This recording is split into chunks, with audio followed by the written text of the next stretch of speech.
अब हम चलते हैं दूसरी सोर्स की तरफ, जो कि है सुन्ना। सुन्ना जो है ये वर्ड स्टैंड करता है for the well known path. अब अगर हम आए काइंड्स की तरह सुन्ना की, तो इसको दो तरीके से क्लासिफिकेशन हुई है। एक हुई है अकॉर्डिंग टू द नेचर और दूसरी हुई है according to the written records, यानी कि उसको जिस तरीके से रिकॉर्ड किया गया है। सबसे पहले हम काइंड्स देखते हैं अकॉर्डिंग टू द नेचर, ठीक है।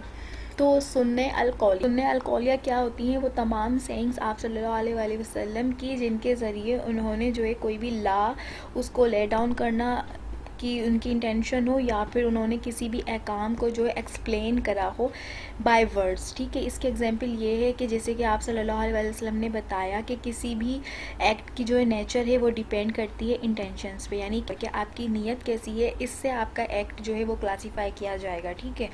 और उसके बाद हमारे पास आ जाती है सुन्नत अल-फ़ैलिया, यानी कि फ़ैल जिसको हम अमल कह रहे होते हैं। ये है it is the acts of the prophet peace be upon him. आप सल्लल्लाहु अलैहि वसल्लम ने जो भी अमल करे, ठीक है, हैविंग अ लीगल कंटेंट, जिसमें कोई एक लीगल जो है कंटेंट शामिल था, जैसे कि प्रेयर हो गई, फास्ट हो गया, हज हो गया। तो ये सारे वो एक्ट्स हैं जिनमें आपने जो है मेथड बताया उनको परफॉर्म करने का, कि आपने नमाज कैसे पढ़नी है, रोज़ा कैसे रखना है, हज कैसे अदा करना है, ठीक है। तो ये सारी वो अमल थे और इनको जो है हम क्या कहते हैं? सुन्नत अल-फ़ैलिया कहते हैं। तो ये एक दूसरी काइंड हो गई। अब हम चलते हैं तीसरी काइंड पे, जो कि सुन्नत तकरीरिया। सुन्नत तकरीरिया किसको कहते हैं? Is the commission of certain acts by words और डीड्स, यानी था सहाबा कराम का कि कुछ उनके बाय वर्ड्स अगर उन्होंने कोई ऐसी बात कही या उन्होंने कुछ ऐसे अमल करे जिसके ऊपर आप सल्लल्लाहु अलैहि वसल्लम ने खामोशी इख्तियार करी, ठीक है। खामोशी इख्तियार करी इट मीन्स कि आपने ना ही उसको एक्सप्रेसली अप्रूव किया, ना ही आपने उसको डिसअप्रूव किया। तो ऐसे कोई भी एक्ट है उनको हम सुन्नत तकरीरिया कहते हैं, ठीक। ये जो है तीन काइंड्स है सुन्नत की according to the nature of the act. अब हम आ जाते हैं काइंड्स ऑफ सुन्नत पे, जो कि है according to the written record. से पहली जो काइंड है वो है हदीस मुत्तसिल। अब हदीस मुत्तसिल की भी जो है फर्दर 3 सब डिवीज़न है। जो सबसे पहली इसकी डिवीज़न है वो ये है हदीस मुतवातिर। हदीस मुतवातिर क्या होती है कि ये वो है जिसमें लार्ज नंबर ऑफ पीपल जो है एग्री करते हैं किसी एक पॉइंट के ऊपर, और उसका फाल्सहुड होना, यानी कि उसका गलत होना, झूठा होना जो है वो आप कंसीव कर ही नहीं सकते, ठीक है। यानी कि जिसके झूठा होने के पीछे कोई गुंजाइश ही ना हो। अब हदीस मुतवातिर की भी जो है फर्दर 2 काइंड्स होती हैं।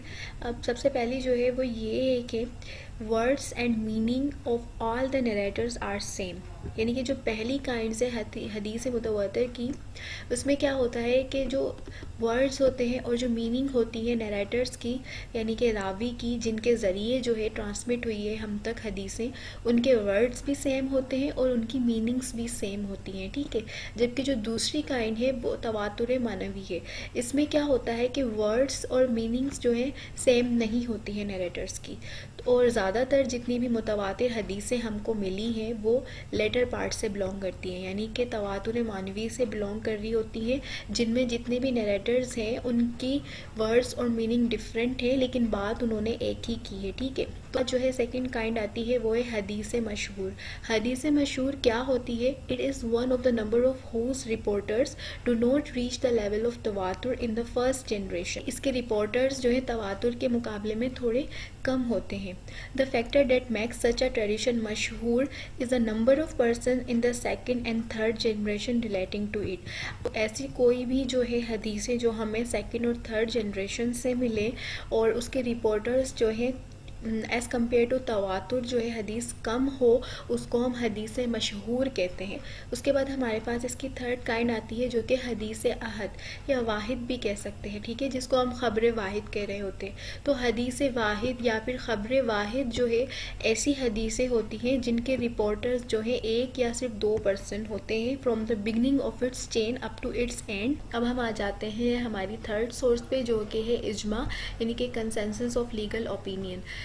कोई भी एक मुज्तहिद आप सल्लल्लाहु अलैहि वसल्लम की उम्मत में से आपकी डेथ के बाद एक डिटरमाइंड पीरियड में किसी भी रूल और इस्लामिक लॉ के ऊपर अगर कोई कंसेंसस देता है, कोई लीगल ओपिनियन देता है, तो उसको हम इजमा कहते हैं। मैं एक बार फिर रिपीट करती हूँ कि कोई भी एक इंडिपेंडेंट जूरिस्ट आप सल्लल्लाहु अलैहि वसल्लम की उम्मत में से आपकी डेथ के बाद किसी डिटरमाइंड पीरियड में upon a rule of Islamic law कोई लीगल ओपिनियन देता है तो उसको हम क्या कहते हैं, उसको हम इज्मा कहते हैं। ठीक है, अब यही जो है सारे एलिमेंट्स हैं इज्मा के। इज्मा की जो है 7 कंडीशंस हैं कि अगर ये कंडीशंस मेट होती हैं तो ही इज्मा वैलिड करार दिया जाएगा। तो सबसे पहली जो कंडीशन है वो ये है कि एग्रीमेंट और consensus must be take place among मुज्तहिद those who have attend the status of इज्तिहाद। यानी कि कंसेंसस या एग्रीमेंट अगर हम इसको कहें तो ये जो है मुज्तहिद के दरमियान में ही होना चाहिए। Agreement must be unanimous. ठीक है, if the majority agreed upon a हुक्म शरई it will not amount to a इज्मा। यानी कि कोई ऐसा टॉपिक होना चाहिए हुक्म शरई का जिसके ऊपर मेजॉरिटी जो है वो एग्री ना करती हो। इज्मा का कॉन्सेप्ट जब ही एग्जिस्ट करता है कि जब हमें हुक्म में से, यानी कि जो पहली सोर्सेज हैं इस्लामिक लॉ की, कुरान सुन्ना, वहाँ से हमें कोई पॉइंट नहीं मिल रहा, जब ही तो हम इज्मा की तरफ जा रहे हैं ना। अगर हमें कुरान में और सुन्नत में अहकामात मिल गए और मेजॉरिटी उसके ऊपर एग्री कर रही है तो यहाँ पे इज्मा का तो मकसद ही ख़त्म हो जाएगा। ठीक है, उसके बाद ये बताया गया है all the jurists participating in इज्मा मस्ट बी फ्रॉम द उम्मत of Muhammad peace be upon him.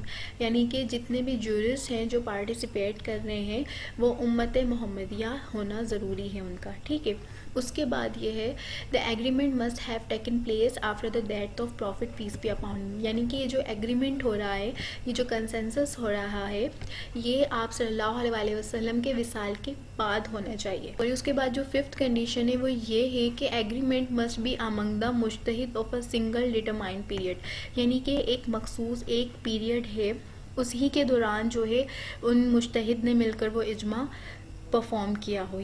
उसके बाद 6ठी कंडीशन है वो ये है कि agreement must B upon a rule of law हुक्म शरई। यानी अब एग्रीमेंट अगर आप कर रहे हो, इज्मा कर रहे हो, अपना लीगली ओपिनियन दे रहे हो तो वो हुक्म शरई के ऊपर ही होना चाहिए। हुक्म शरई यानी कि rule of law, Islamic principles हैं जितने भी अहकामात हो गए तो इनसे रिलेटेड ही होना चाहिए। ठीक है, ऐसा नहीं होना चाहिए कि आप जो है आउट ऑफ द बॉक्स निकल के बात कर रहे हो।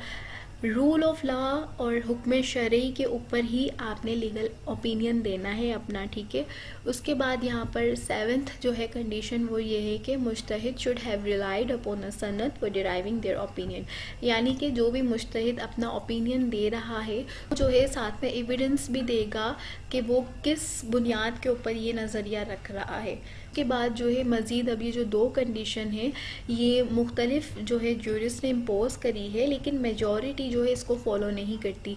और बाकी जो 2 कंडीशन है वो ये है कि that of the jurists who participated in the इज्मा either explicitly or by silence is not valid. यानी कि कोई भी एक ऐसा मुज्तहिद जिसने इज्मा के अंदर पार्टिसिपेट कर रहा था, चाहे एक्सप्रेसली किया था या फिर इन साइलेंस किया था, और उसकी बाद में डेथ हो जाती है तो फिर उस इज्मा को जो है वैलिड करार नहीं दिया जाएगा। क्यों?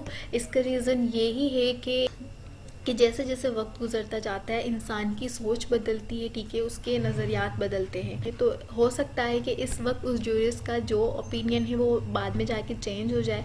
तो इसी वजह से ये कंडीशन रखी गई कि अगर उस जूरिस की डेथ तो जाती है तो फिर उस इज्मा को वैलिड करार नहीं दिया जाएगा। और जो लास्ट कंडीशन है वो ये है कि इज्मा should have been transmitted to the later jurists by way of तवातुर।